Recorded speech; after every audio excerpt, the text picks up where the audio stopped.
আসসালামু আলাইকুম প্রিয় প্রিয় শিক্ষার্থী বন্ধুরা, যখনই কোনো নতুন নিউজ পাই তোমাদেরকে জানানোর চেষ্টা করি। প্রিয় শিক্ষার্থী বন্ধুরা, অনার্স প্রথম বর্ষের শিক্ষার্থীরা তোমরা যারা আছো, তোমাদের পরীক্ষার কিন্তু আজকে থেকে হওয়ার কথা ছিল, কিন্তু এখন কিন্তু তোমাদের সময় আবার পেছানো হলো। প্রিয় শিক্ষার্থী বন্ধুরা, চলো একটু দেখে নেওয়া যাক। পেছালো জাতীয় বিশ্ববিদ্যালয়ের অনার্স প্রথম বর্ষের পরীক্ষা। জাতীয় বিশ্ববিদ্যালয়ের অধীনে 2023 খ্রিস্টাব্দে অনার্স প্রথম বর্ষ পরীক্ষা শুরু হবে 21শে অক্টোবর। এ পরীক্ষা শেষ হবে 8ই ডিসেম্বর। পরবর্তীত পরীক্ষার সময়সূচি প্রকাশ করা হয়েছে। এর আগে 10ই অক্টোবরে পরীক্ষা শুরু হওয়ার কথা ছিল। রোববার 15 সেপ্টেম্বর সংক্রান্ত বিজ্ঞপ্তি জাতীয় বিশ্ববিদ্যালয়ের ওয়েবসাইটে প্রকাশ করা হয়েছে। বিজ্ঞপ্তিতে বলা হয়েছে, জাতীয় বিশ্ববিদ্যালয়ের অধীনে 2023 খ্রিস্টাব্দে অনার্স প্রথম বর্ষ পরীক্ষা শুরু 21শে ডিসেম্বর। এ পরীক্ষা শেষ হবে 12ই নভেম্বর। পরীক্ষার সময়সূচি প্রকাশ করা হয়েছে।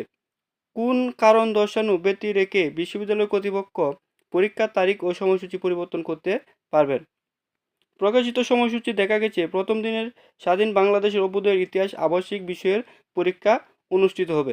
প্রতিদিন দুপুর 1টায় পরীক্ষা শুরু হয়ে প্রশ্নপত্রে উল্লিখিত সময়ে শেষ হবে।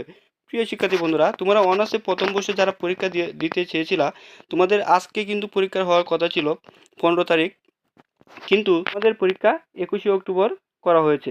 21শে অক্টোবর থেকে 8ই ডিসেম্বর পর্যন্ত তোমাদের পরীক্ষা হবে। প্রিয় শিক্ষার্থী বন্ধুরা, তোমাদের প্রথম পরীক্ষা হবে বাংলাদেশ অভ্যুদয়ের ইতিহাস। ভালো করে প্রিপারেশন নিতে থাকো সব বিষয়ে, যাতে তোমরা ভালো একটা রেজাল্ট করতে পারো। প্রিয় শিক্ষার্থী বন্ধুরা, সকল শিক্ষা রিলেটেড ভিডিও পেতে সবার আগে চ্যানেলটি সাবস্ক্রাইব করে রাখো।